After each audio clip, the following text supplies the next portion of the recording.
Hello, Hello, it's MotoGP 17. What the hell? What the hell? Right, let me start that again. Hello, it is Trax Gaming here, and welcome back to another MotoGP 17 video. This is going to be a bit of a different type of video. It is another random sort of like MotoGP video. I did do one last week talking about customization, but this one is going to be a bit of a different one. So today, I am going to be talking about all of the past motorbike games I've played. So this is a video that I really wanted to do, because all the time I've not been doing YouTube. I've been playing a lot of motorbike games, and I want to kindly let you know of what one. So it's going to be called Past Motorbike Games I've Played. So we're going to be starting off by the very beginning of the first one I played until we got up to the one I'm playing right now, which is MotoGP 17. And also I might be talking about all different kind of motorbike games, like the Isle of Man games, or maybe the Ride games as well. So I will be talking about them, but just doing it in MotoGP 17. So that's going to be the game. I've got 7 laps around Sepang, and I'm going to be talking about all of my past motorbike games I have all played. So we'll start off by my first ever motorbike game. So we've got 7 laps around Sepang on my Zuta in Moto 2. So, right, let's go and start off by my first ever MotoGP game I played. So, I can't even remember. I think it was MotoGP 2, I believe, on the PS2. And that was in Resi, I believe. Actually, no, it weren't. That was on my... Oh, no, that was on my Xbox, not in Resi. Yeah, that was on my Xbox, I believe it was. On my Xbox 360, I believe. No, my PS2, not the Xbox 360. No, my first one that I ever played was MotoGP 2 on my PlayStation 2. And that game was alright. It was like a Konami game.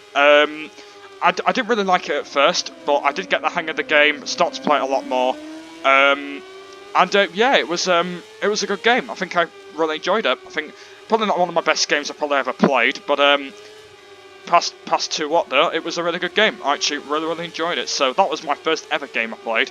The next one was MotoGP 3 on the PlayStation 2. So when MotoGP 3 got released, I played that, and I was about 5 years old when I played MotoGP 3, I believe.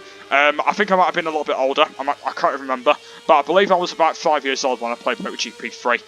And yeah, I've been back to that game since, and it's just bring me back memories of when I played it on the PS2, and it just brings me back memories of playing that. It just basically just brings me back from memories, because I have played it a lot before now, while I've been about 16. And it just brings me back so many memories of playing that game, and yeah, it just basically brings me back. So yeah, that was MotoGP 3. Next one is MotoGP 6 on the Xbox 360. That was the next one I played. MotoGP 6 on the 360. So this was actually the other version edition of the game. So basically this was like the other standard version as what MotoGP 7 is on the PS2, but I'll get to that in a minute. So this is this is MotoGP 6 on the 360. So this was quite a good game. I really enjoyed it. I played it a few years ago, and the game was brilliant. I really enjoyed playing it. It was not one of the best MotoGP games I played, but apart from that though, it was really good. I absolutely really enjoyed the MotoGP game. I absolutely really enjoyed it. To be fair though, it wasn't actually one of my best motorbike games. To be honest, it wasn't actually one of my best ones. But apart from that though, for some reason back in the past, I always used to like Loris Capirossi. I don't know why. For some reason in MotoGP 6 and MotoGP 7, I always used to be Capirossi in it. For some reason, I don't know why. I think it's because for some reason that Capirossi's just my favourite rider in the game or something like that. I have no idea, but I always used to hang out with him back in the past, and I don't even do that anymore. I'm not really into that kind of guy anymore. They might not maybe doing it at some point again, I don't know. But apart from that though, it's just it was just really good doing it. I just really enjoyed it. So yeah, so that's MotoGP 6. Really enjoyed it. Really enjoyed the game. Did some Grand Prix, did the career mode, and it was absolutely brilliant. So yeah, that was MotoGP 6 on the Xbox 360. Sorry.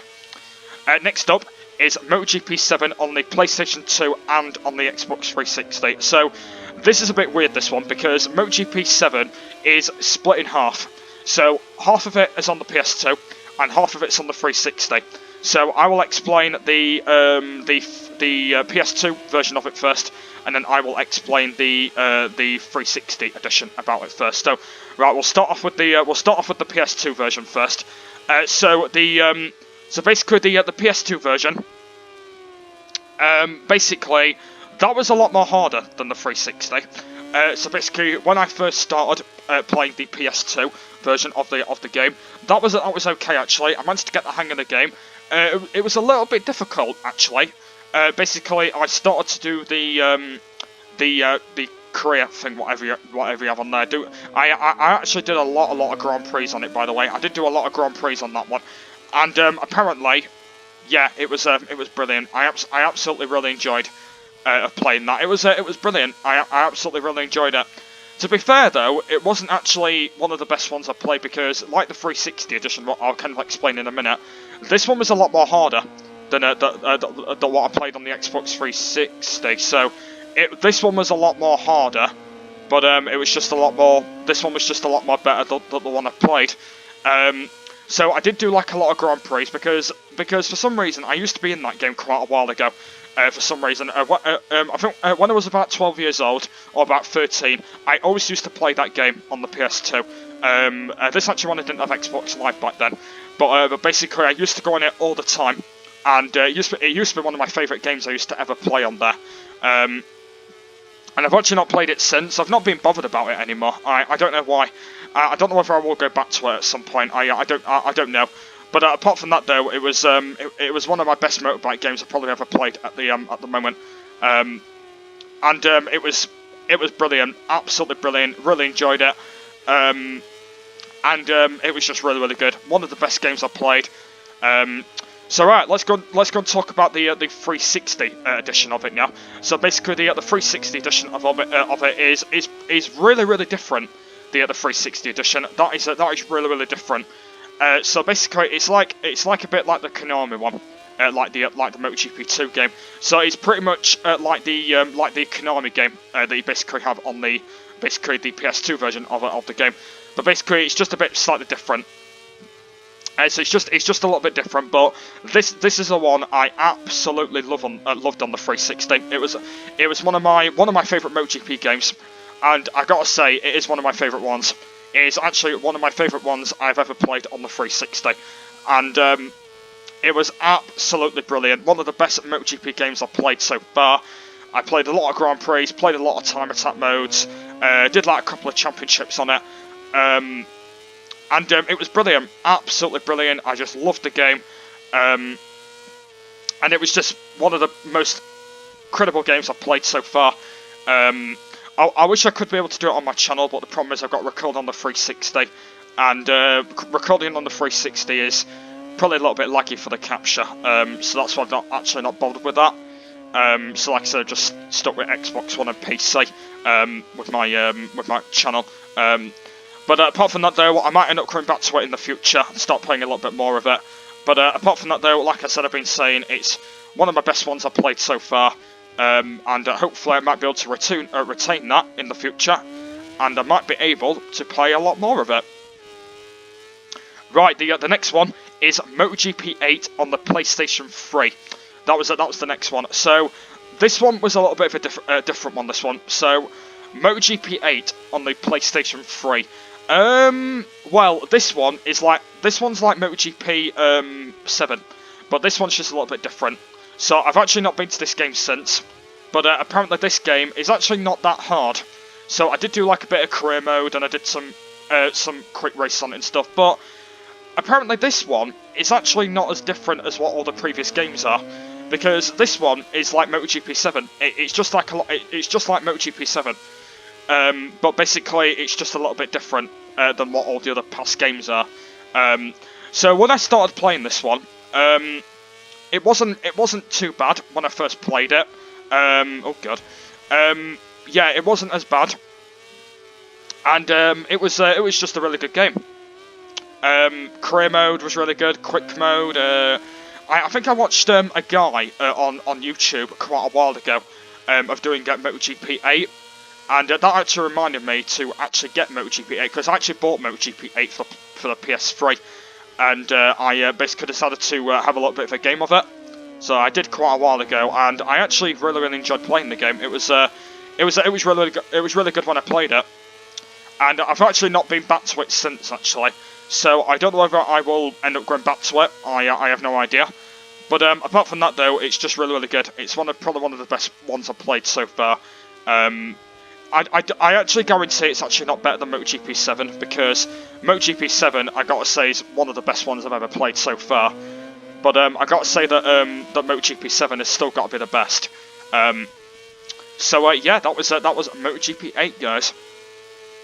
Right, the next one is MotoGP 9 and 10 on the Xbox 360. So basically, these two were on the Xbox 360 edition. So I played at MotoGP 9 and MotoGP 10, and these ones were split in half. I don't know why, but this was okay. Absolutely fine. MotoGP 10 and 11, didn't play it as much. So yeah, that was that one. And the other one is the 10 and 11 on the 360 as well. So basically, these MotoGP ones were actually like split in half, basically. Basically 9 and 10 were like different, and this one, they were kind of like splitting off these MotoGPs. I don't know why, but basically I played both of them, and they were terrible. I didn't really like them. I did do like a couple of laps on them, and they were not very good. They were like MotoGP 7, to be honest. They were like all pretty weird, but I didn't really like them ones. So yeah, that was cool. The next one is MotoGP 13 on the Xbox 360. So MotoGP 13, that was a brilliant game. I really enjoyed that. I've also got it on PS3 as well. I've actually played it on both consoles, and apparently the game is brilliant as well. I like MotoGP 13. Not one of the best MotoGP games I've played at the moment, but apart from that, though, MotoGP 13 is absolutely brilliant. One of the best games I've played so far. I completed the whole career. Did some Grand Prix, some time attacks and whatever. And it was just absolutely brilliant. Really enjoyed MotoGP 13. Apparently, about MotoGP 13, it was one of the difficult MotoGP games I played, because the problem is about this game was in career mode. Basically, the rider was being a little bit weird in it. Basically, when you try to maybe turn your bike and whatever like that, it was just a bit. It was a little bit weird, basically, that. I didn't actually get the hang of that. But apart from that, though, it was pretty much alright when I started to get the hang of this a little bit more. And MotoGP 13, I gotta say, it's got to be quite low down on the list, because the problem about MotoGP 13 is it's actually not one of the best ones I've played at the moment. Because when I last played it, I was like really struggling. I was really struggling in career mode. And career mode on it is quite difficult to do as well. So I actually really struggled on it. But apart from that, though, I just really enjoyed it nonetheless anyway. I might end up maybe going back to it. I'm actually not sure. But apart from that, though, it was really good. Right, the next one is MotoGP 14 on the PlayStation 3. So MotoGP 14 on the PS3. That was good, that one. I really enjoyed MotoGP 14. It was really good game. I actually really enjoyed it. Completed whole career as always, did some quick races. And MotoGP 14, I gotta say that this one's a lot better than the 13, because the promise about 13 is that one's a little bit slightly different than what 14 is. But when I played 14, that was a lot more gentle, that one. Basically, when you tried to move your bike around, it was a little bit slightly better, this one. But when I played the 13 version, this one was a lot more harder, this one. So basically 14 was just a lot more better and a lot more aggressive, because like the AIs were like slightly good on it as well, which was good news. So yeah, this one was just a lot better. This one was just a lot more better, and it was just a lot more cool. So MotoGP 14, that's got to be about an 8, I think, because I really enjoyed it, and that game was brilliant. So yeah, that was another game I played in the past. That's another motorbike game. The next one I have played is MotoGP 15 on the 360 once again. So MotoGP 15 is the next one I played on the 360 edition, and this was really good. This one I really enjoyed MotoGP 15. Not one of the best ones I played. I haven't actually got the game anymore now because I did get rid of it off my Xbox. I didn't really want the game anymore because I didn't actually really play it until I completed like the whole career. So I actually got rid of the game on my Xbox. I've actually still got it on my 360, but I've not played it on that one since. But apart from that, though, MotoGP 15, when I played it, it was pretty good. Really enjoyed it. I did play it a lot, though, basically. That was probably one of my best ones I played, because that was one of the ones I played quite kind of a lot. It was one of the ones I've been playing a lot recently, and I've not been on it since because I deleted it because I didn't really want it anymore. Because I got like the new MotoGP, like Rossi game, and this MotoGP and that. But apart from that, though, it was really good nonetheless. I might end up coming back to it in the future on the 360 edition. But apart from that, though, MotoGP 15 was really good. Right, the next one is Ride on the PlayStation. So Ride was a good game. I really enjoyed Ride. I've got it on the PlayStation 3. I've completed the whole career. And Ride was really good. Really enjoyed Ride. It was actually not a bad game, to be honest, Ride. I really enjoyed when I first played it. Not bad. The AIs were pretty much okay. Yeah, it was a really good game, that one. Not one of the best ones I've played. But apart from that, though, it was really good. The next one is Ride 2 on the Xbox One. So Ride 2, like I said, is all about Ride 1, but basically they made it different, this one. So Ride 2 is one of the best games. I'm doing it on my channel at the moment. I started it a few months ago, and Ride 2 is a good game. Really enjoy Ride 2. Really good game at the moment, doing a series on it. And Ride 2 was good when I completed the whole World Tour. Well, I've actually almost got a little bit of the World Tour left, but apart from that, though, it was really good. Really enjoyed it. And it was not one of the best Ride ones I played, because, like I said, they are bringing out a Ride 3, which is coming out next year. But apart from that, though, it was really good. I really enjoyed that. And Ride 2 was a good game, and hopefully they might be able to stick it around. The next one is Valentino Rossi the game on the Xbox One. The Valentino Rossi the game, that was brilliant. Really enjoyed Valentino Rossi the game. Not one of the best ones I've ever played at the moment. But apart from that, though, Valentino Rossi the game was just brilliant. I'm still playing it at the moment. I'm doing a series on it as well. I did complete the whole career mode quite a while ago. But apart from that, though, I'm just really enjoying that. That's brilliant. Basically, I'm just really enjoying that at the moment. And yeah, so I'm going to go into one more game, then I will sadly have to end the video, so it's been a bit of a while. So my final game I'm going to review today is TT Isle of Man Ride on the Edge on the Xbox One. This is a really good game as well. I really like Isle of Man. I'm doing it in a series at the moment, but I've actually played past Isle of Man games, but I can't remember what the other one was. But apart from that, though, Isle of Man was a really good game. Doing it in a series. Hope you guys are really enjoying it. So yeah, I'm going to leave the video here. So there is actually a lot more motorbike games that I've actually not explained in this video, but I will go and let you know in the video at some point if I've got any more ideas about all the MotoGP games, like MotoGP 18 coming out as well. So we'll go and let you know about that. But yeah, sadly, that's the end of this video on MotoGP 17. If you guys have enjoyed this video, please give me a thumbs up on this video. Please go and subscribe to the channel if you are new around here. Don't forget, we're on the road to 500 subscribers. So yeah, so make sure to stick for the Red Bull Rookies and the online video on Sunday, my first one. So you want to go and stick for those. But yeah, that's the end of this video here. So I want to thank you very much for watching, and I'll see you all later. Bye.